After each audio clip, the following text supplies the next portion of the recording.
Eu quero dar início aqui no livro de Isaías 53. Tem um dia que eu cheguei aqui também, já falei sobre essa palavra, sobre a questão do Cristo, da crucificação, que diz o seguinte: quem deu crédito à nossa pregação e a quem se manifestou o braço do Senhor? Porque fui subido como renovo perante ele, e como raiz de uma terra seca, não tinha parecer nem formosura. E olhando-nos para ele, nenhuma beleza havíamos para que o desejássemos. Era desprezado, o mais indigno entre os homens, homem de dores, experimentando nos trabalho, e como um de quem os homens escondiam o rosto. Era desprezado e não fizeram dele caso algum. Verdadeiramente ele tomou sobre si as nossas enfermidades, as nossas dores, e os levou sobre si. E nós os reputamos por aflito, ferido de Deus e oprimido. Mas ele foi ferido pelas nossas transgressões e moído pelas nossas iniquidades. O castigo que nos traz a paz estava sobre ele, e pelas suas pisaduras fomos sarados. Às vezes a gente imagina como foi o sofrimento de Cristo, a flagelação, o caminho para o Gólgota, a crucificação, a coroa de espinho. Eu vou trazer aqui um relato de um médico, ou seja, um cirurgião em Paris. O nome dele era Dr. Pierre Barbet. Ele é de 1884 a 1961. Ele foi um cirurgião-chefe em Paris, no Hospital São José. Estudou mais completo sobre a paixão de Cristo e descreveu de forma médica as dores de Jesus crucificado. A gente falou aqui, o nosso tema é sobre a rocha, onde muitos rejeitaram essa rocha. E se nós estamos aqui hoje é porque aceitamos essa edificação sobre as nossas vidas. A pedra de esquina em que eles rejeitaram, essa pedra que muitos se davam um morto, mas Deus o ressuscitou depois de 3 dias, que ele está vivo. Ele está vivo. No século X, XX, ele mudou a maneira como a paixão de Cristo é vista. Além de médico, cirurgião, chefe do Hospital de São José, em Paris, Pierre foi linguística, arqueólogo, liturgista e classicista. E aquele dia o seguinte: durante seus estudos de medicina, firmou surpreso com a falta de estudo e investigação detalhada sobre as dores de Jesus Cristo. Outro dia eu preguei aqui sobre a cruz de Cristo. Falei algumas coisas sobre a crucificação, a rejeição, que muitos rejeitam até hoje. Não havia obras que mostrassem em detalhe a dor humana da crucificação. A gente sabe que a crucificação é uma prática romana. E quem era crucificado ali eram os malfeitores, eram ladrões, eram todo tipo de pessoas indignas, em que a sociedade daquela época achava que deveria ser crucificado. Na sua conclusão, ele relata, no prefácio do seu livro A Paixão de Cristo, abre aspas, como efeito, um assunto que há mais de 20 anos não me tem deixado o pensamento, indo às vezes até a obsessão. Ou seja, ele quando estudou profundamente a via sacra, ele descobriu praticamente coisas que vai além da existência humana. E foi que Cristo passou. Pierre começou a estudar como era a crucificação praticada pelos romanos. E os autores antigos falavam sobre as dores de Jesus. correndo o livro de antiguidade de fonte pagãs e cristãs. Ou seja, ele fez uma pesquisa completa. Ele estudou os livros antigos sobre a crucificação, não só livros religiosos, mas também pagãos, e como era a crucificação. Às vezes a gente lê o livro, o Evangelho, a gente vê a crucificação, claro que eles não dão detalhes, mas um filme que passou uns tempos atrás sobre a crucificação de Jesus Cristo mostra identicamente o que está escrito aqui. Às vezes a gente pode olhar, como é que pode acontecer? A gente, quando teve esse filme, muita gente se escandalizou pela cena que foi mostrada. Mas aqui ele mostra, esse estudo que ele fala aqui, ele mostra claramente, exatamente como foi a crucificação. E a gente vê que ele é de 1884 a 1961, o tempo que ele faleceu. Investigou até mesmo a crucificação na história da arte, para ver se detalhes da antiga imagem de crucificação o ajudaria a compreender a paixão de Cristo. E a conclusão dessa obra... Está cheio de água aqui. E a conclusão dessa obra, após décadas de pesquisa, ficou aterrorizado com o que descobriu. O próprio médico afirmou que não conseguia mais fazer a via sacra, ou seja, continuar os estudos, a meditação de cada etapa da crucificação de Jesus Cristo.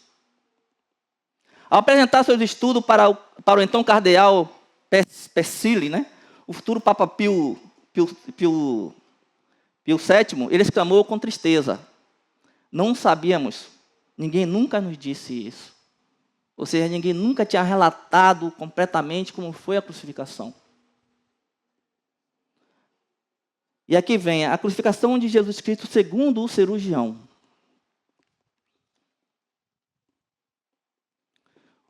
E aqui ele diz o seguinte: detalhes das pesquisas do Dr. Pierre Barbet já foram reunidos em um artigo completo. E aqui vem o seguinte: as descobertas e o contexto histórico da paixão de Cristo. A seguir, um relato do próprio médico, ele é francês, referente ao sofrimento de Jesus. Esse Jesus que morreu por mim e que morreu por cada um de nós aqui. E que nós reconhecemos como o único e verdadeiro Salvador da nossa vida. Onde o mundo aí fora continua rejeitando o Cristo de Deus. Ou seja, o próprio Deus. No Getsemane, Lucas 22 a 4. Pode colocar, Kaique, se puder. Na NVI diz o seguinte: estando angustiado, ele orou ainda mais intensamente, e o seu suor era como gotas de sangue, e caíam no chão. Na Bíblia, King James diz o seguinte, o mesmo versículo: e estando em agonia, orava mais intensamente. E seu suor tornou-se como grandes gotas de sangue que caía por terra. Jesus entrou em agonia no Getsemane, e o seu suor tornou-se em gotas de sangue, escorrendo pela terra. O único evangelista que relata o fato é um médico, Lucas, que está no Evangelho, e faz com a decisão de um clínico o suar sangue, ou hematitrose, é um fenômeno raríssimo e produzido em condições excepcionais. Para provocá-lo, é necessário uma fraqueza física, acompanhada de um abatimento moral violento causado por uma profunda emoção, por um grande medo. A gente olha e vê que Jesus, a angústia que ele teve ali naquele momento, a angústia de ele levar sobre ele aquilo que ele não tinha culpa nenhuma. Eu queria que quando eu estivesse lendo isso aqui, a gente pudesse, é como eu sempre falo, quando eu leio a Bíblia, eu me deparo na história. Aí eu queria que quando eu estivesse lendo aqui, vocês se deparassem na história, visse seguisse passo a passo. E aí coloque no seu coração, eu acusaria ou como é que fala? Absolveria. É uma decisão. A gente fala hoje aqui porque conhecemos a Bíblia, conhecemos a palavra de Deus, mas anteriormente, muitos não tinham esse acesso. Muitos não tinham esse acesso. E a gente vê que o medo faz parte de nós. A gente tem que entender que Jesus, ele era Deus e homem ao mesmo tempo. A Bíblia diz, quando eu li na instante aqui, diz que homens de dores, né? Ele levou sobre todas as nossas dores, não tinha nenhum parecer. Agora imagine você ser acusado de algo que você não cometeu. Imagine você ser acusado de algo que você é inocente naquilo ali. E uma multidão em cima de você, lhe acusando. Às vezes a gente vê muitas coisas acontecendo, e às vezes a gente olha que não acontece conosco, mas às vezes acontece. Às vezes acontece. O terror, o susto, a angústia terrível de sentir-se carregado todos os pecados do homem, deve ter esmagado Jesus. Tal tensão extrema produz rompimento das finíssimas veias capilares que estão sob as glândulas sudoríparas e o sangue se mistura ao suor e se concentra sob a pele e então escorre por todo o corpo até a terra. Já foi comprovado cientificamente que isso acontece, mas em uma tremenda angústia, ou seja, uma coisa sobre-humana para poder acontecer isso com uma pessoa. Imagine quando a gente olha para a cena, a gente imagina Jesus no meio de uma grande multidão.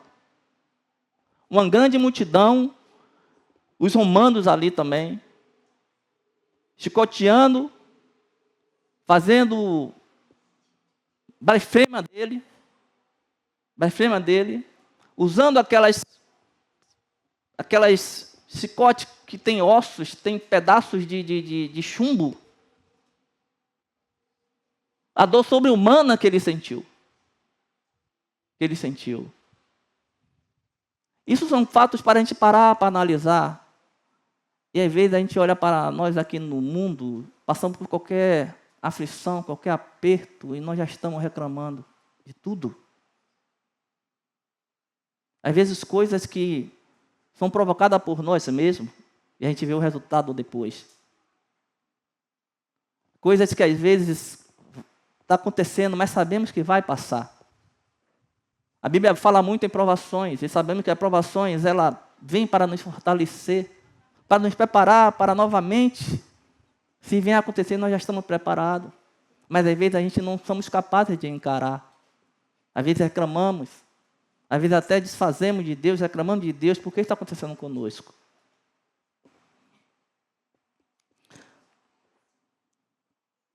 A flagelação e a coroa de espinho. Conhecemos a farsa do processo preparatório pelo sinédrio hebraico, o envio de Jesus a Pilato e o desempate entre o procurador romano e Herodes. Pilato cede e então ordena a flagelação de Jesus. Os soldados despojam Jesus e prendem pelo pulso em uma coluna no pátio. A gente viu isso no filme. Lucas 23, 1. Então todos da assembleia levantou-se e levou a Pilatos. E começaram a acusá-lo, dizendo: encontramos este homem subvertendo nossa nação. Ele proíbe o pagamento do imposto de César e se declara a ele próprio Cristo, um rei. Versículo 5. Mas eles insistiam, ele está subvertendo o povo em toda a Judeia com os seus ensinamentos. Começou na Galileia e chegou até aqui. Versículo 10. Os chefes dos sacerdotes e os mestres da lei estavam ali acusando-o veementemente. Ou seja, tudo por posição, tudo por poder, tudo para não perder um cargo. E aí isso não acontece só lá. até na nossa própria vida, até no nosso próprio emprego. Alguém quer usurpar a nossa função, tirar a nossa função naquilo que a gente faz.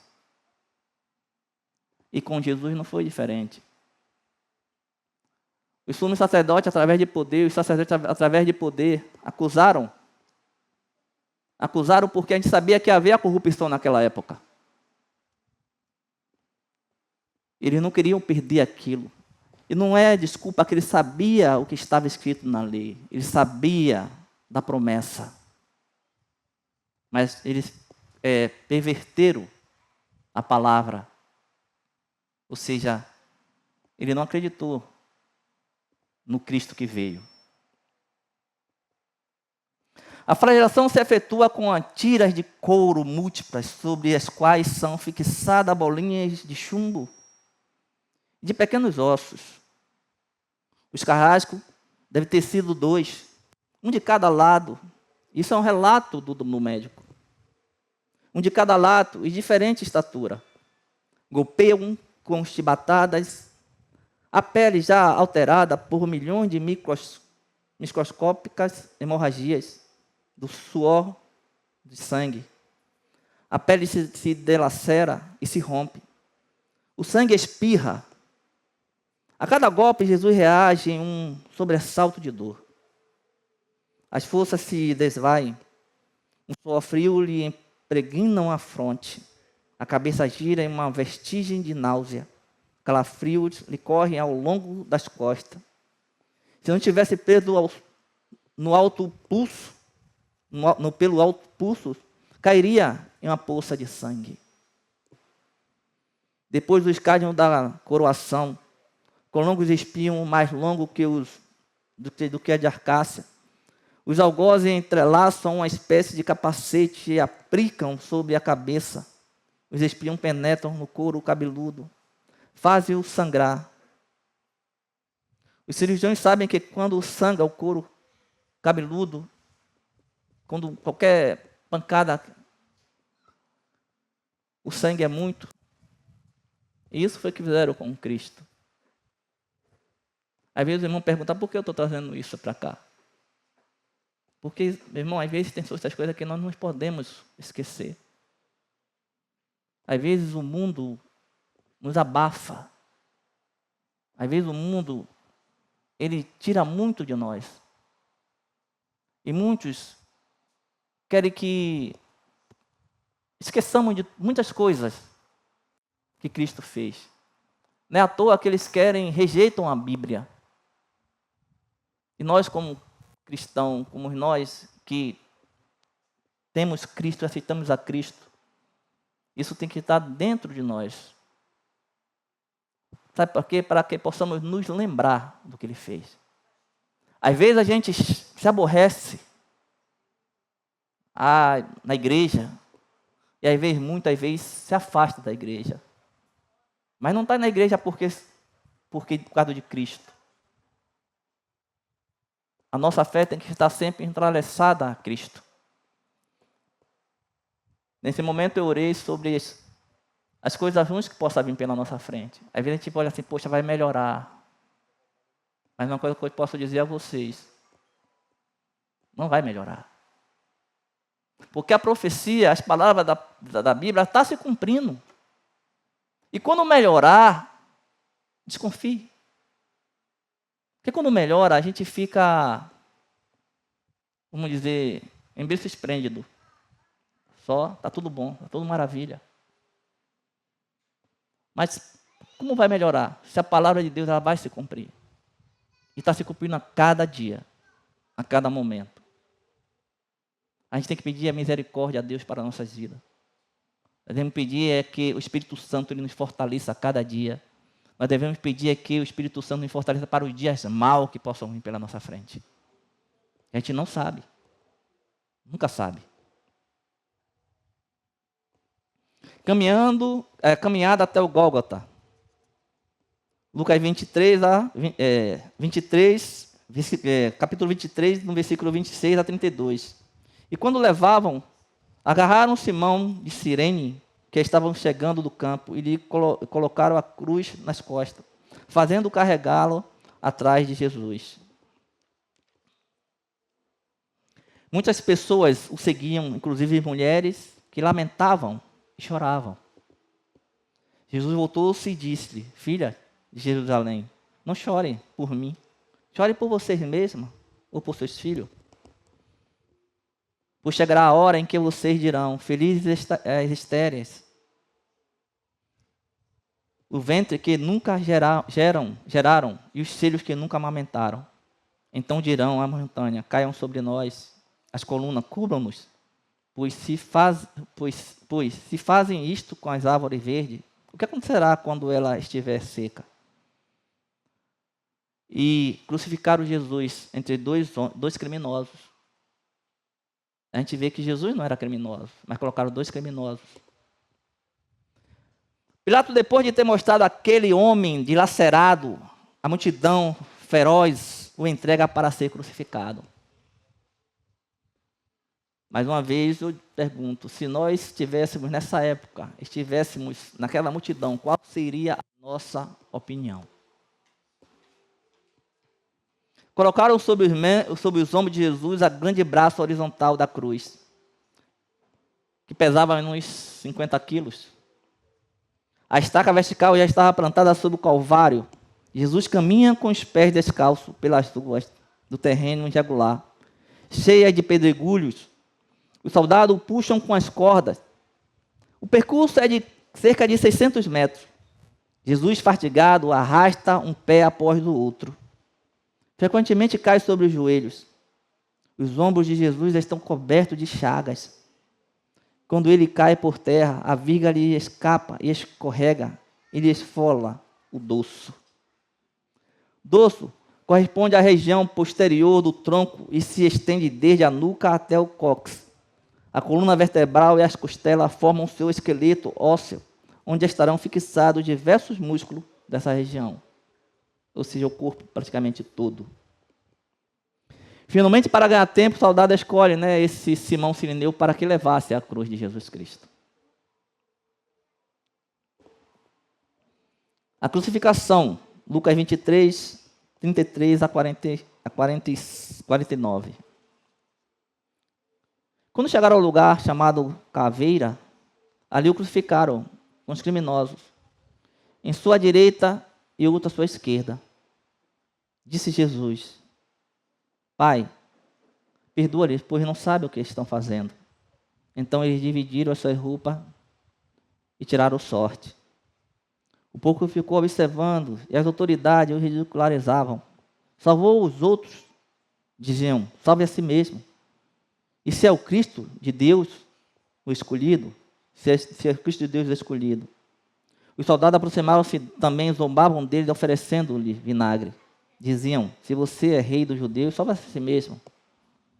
Havia uma inscrição acima dele que dizia: este é o rei dos judeus. Um dos criminosos ali estava pendurado e lançava ali insulto: você não é o Cristo? Salve a si mesmo e a nós. Um criminoso que tinha culpa em tudo. Jesus não tinha culpa em nada. Sobre o Calvário tem início a crucificação. Os carrascos despojam o condenado, mas a tua túnica está colada nas chagas e tirá-la produz dor atroz. Quem já tirou uma atadura aqui de uma ferida? Eu me lembro que eu tenho um primo que ele, na adolescência dele, um dia de São João, ele tocou fogo em não sei, ele foi tocar fogo em alguma coisa com a lata com gasolina e a perna dele ficou presa na perna dele, ficou dentro da lata pegando fogo. E criou uma queimadura muito de primeiro grau mesmo. E eu via quando ia fazer o curativo, o sofrimento que ele tinha. O agaze que grudava, chegava a sair a pele. Isso eu me lembro até hoje. E a gente relata isso aqui sobre Cristo. Porque a gente vê que ele foi flagelado, ele veio na via sacra, carregando aquela cruz. E quando eles chegam lá, que diz: pede, que tira a roupa dele, né? Como não poderia estar grudado aquela ali, naquelas feridas? Qual a dor que ele sentiu? Qual foi a agonia que ele sentiu?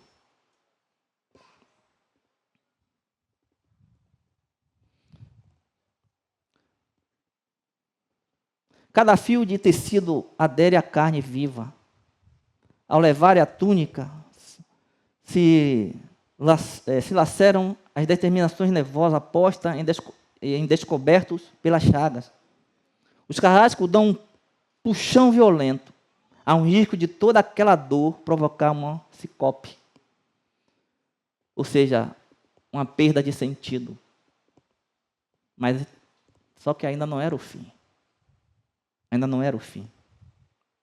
Jesus é deitado de costa e as suas chagas se incrustam de pó e pedregulhos. Depositam-se sobre o braço horizontal da cruz. Os algozes tomam as medidas.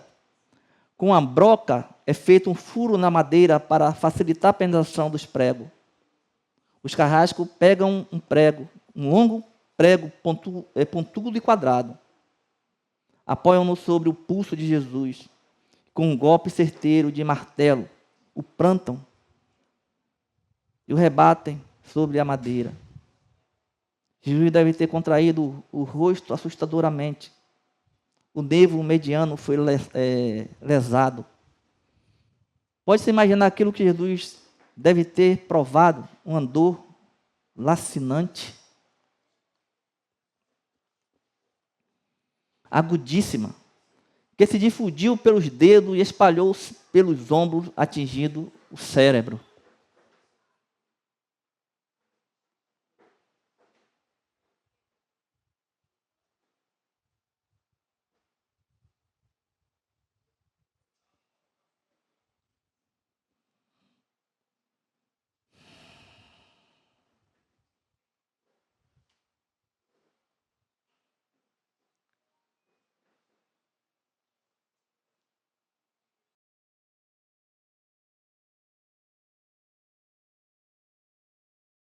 Insuportável que o homem pode provar, ou seja, aquela produzida pela lesão dos grandes troncos nervosos, provoca um sincope e fez perder a consciência.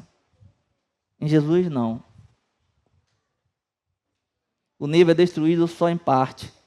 A lesão do tronco nervoso permanece em contato com o prego.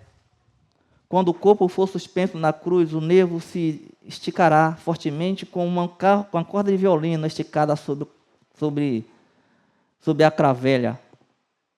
A cada salavanco, a cada movimento vibrará, despertando dores dilacerantes, um suplício que durará horas. O carrasco e os seus ajudantes empunham a extremidade da trava. Elevam Jesus, colocando-o primeiro sentado e depois em pé. Consequentemente, fazendo-o tombar para trás e o encosta na estaca vertical. Depois, rapidamente, encaixa os braços horizontal na cruz sobre a estaca vertical. Os ombros da vítima esfregam dolorosamente sobre a madeira, pela madeira áspera.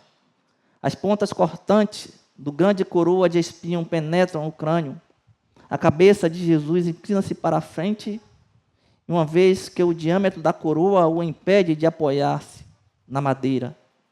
Cada vez que o mártir levanta a cabeça, recomeça as pontadas agudas, a dor, e pregam-lhe os pés. Jesus tem sede. Não bebeu desde a tarde anterior. Seu corpo é a máscara de sangue. A boca está semi-aberta e os lábios inferiores começam a perder. A garganta seca lhe queima, mas ele não pode engolir. Tem sede. Um soldado lhe estende sobre a ponta de uma vara uma esponja, embebida ácida, e o uso entre os militares. Tudo aquilo é uma tortura atroz. Um estranho fenômeno se produz no corpo de Jesus e os músculos dos braços se enrijecem em uma contração que vai se acentuando. Os deltoides, os bíceps esticados levantam, os dedos se encurvam.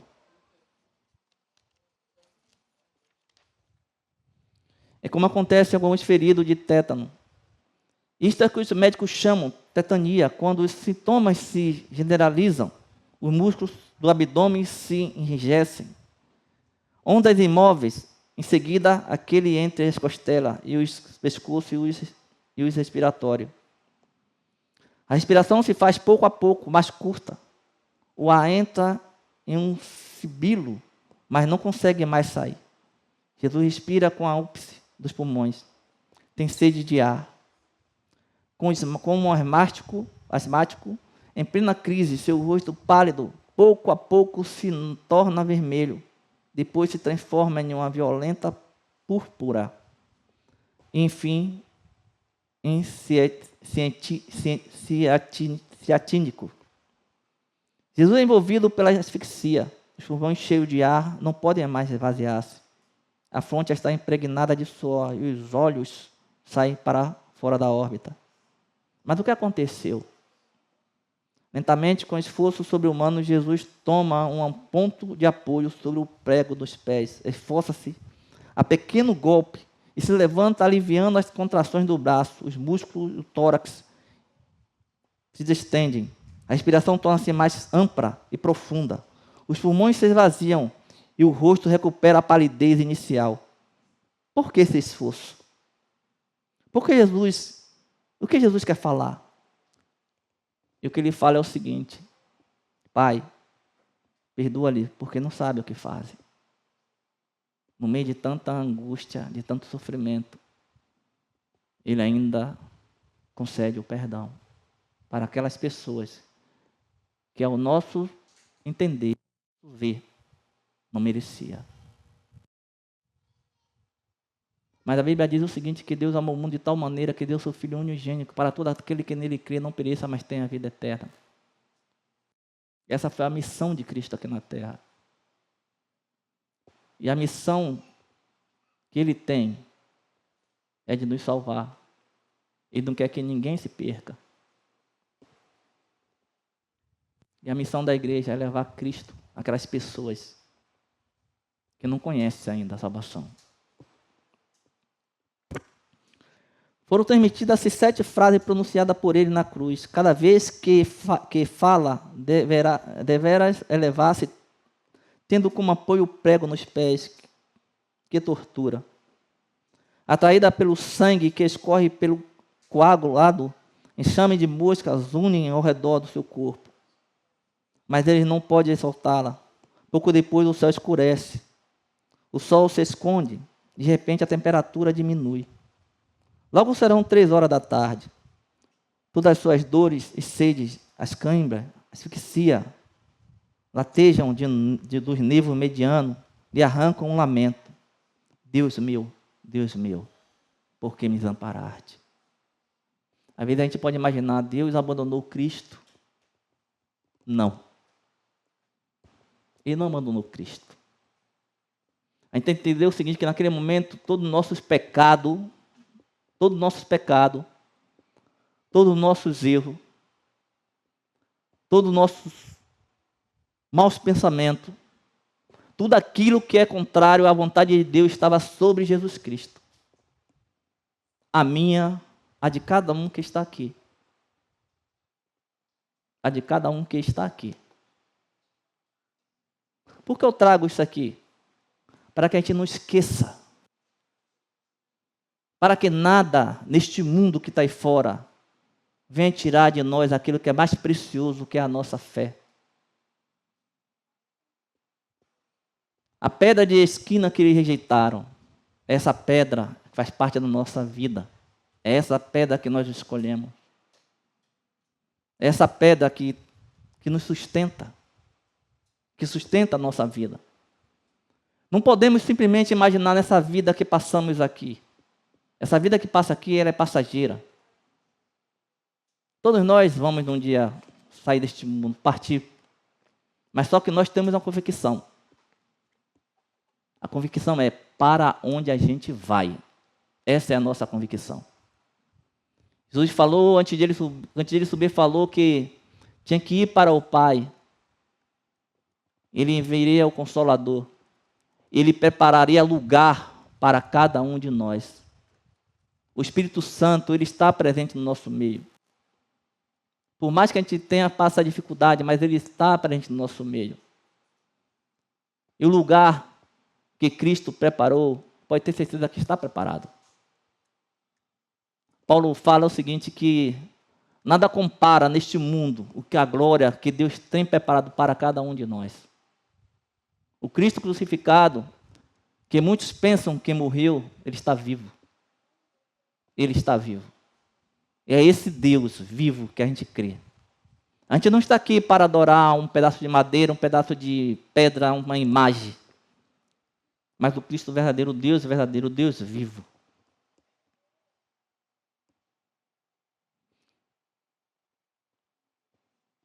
Deus meu, por que me abandonaste? Jesus dá seu último suspiro. Está tudo consumado. Não tem mais nada a fazer. O diabo, o nosso acusador, ele está derrotado. Ele sabe para onde ele vai. Não há julgamento para ele. Ele vai ser julgado, mas ele sabe que já está condenado.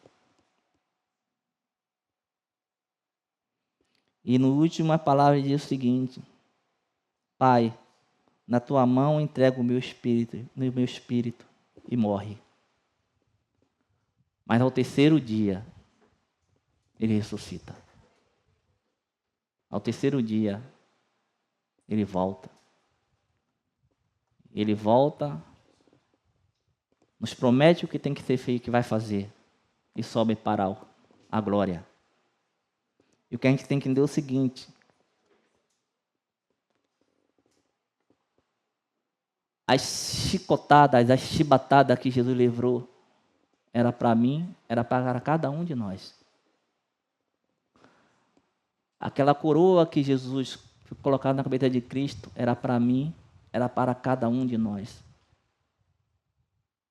A cruz que ele levou, era para cada um, era para mim e para cada um de nós. Os pregos nas mãos, a mesma coisa. Ele tomou o meu lugar, tomou o nosso lugar. E é por isso que estamos aqui hoje. Porque se não fizesse isso, nós não estaríamos aqui hoje. E devemos agradecer a Deus pelo grande amor que Ele tem. Por mais que a gente seja falho, por mais que a gente erre, mas Ele continua nos amando. E Ele vai continuar sendo Deus. Por mais que a gente possa desprezá-lo. O que eu digo é o seguinte, que por mais que as coisas deste mundo possam nos afligir, nos afetar, nunca deixe de acreditar. Nunca deixe de acreditar. Nós não devemos ser criança, mas devemos ser capaz, sim, de entender que neste mundo aqui tudo é passageiro. Tudo é passageiro. Mas as coisas que Deus preparou para cada um de nós, ela é eterna. Devemos ser gente grande. Eu sei que às vezes a gente se aborrece, a gente se magoa, mas nunca devemos deixar Cristo de lado. Jesus sempre em primeiro lugar. Que possamos crescer espiritualmente, que possamos buscar mais e mais a Deus e lembrar do que Ele fez por nós naquela cruz. A gente vê essa cruz aqui, ó, ela está vazia. É só um símbolo. Por isso que eu digo que a gente tem que olhar para a cruz. Olhar para a cruz e ver e lembrar do que foi feito naquela cruz. Que foi por mim e foi por cada um de nós. E é por isso que estamos aqui. Que Deus nos abençoe.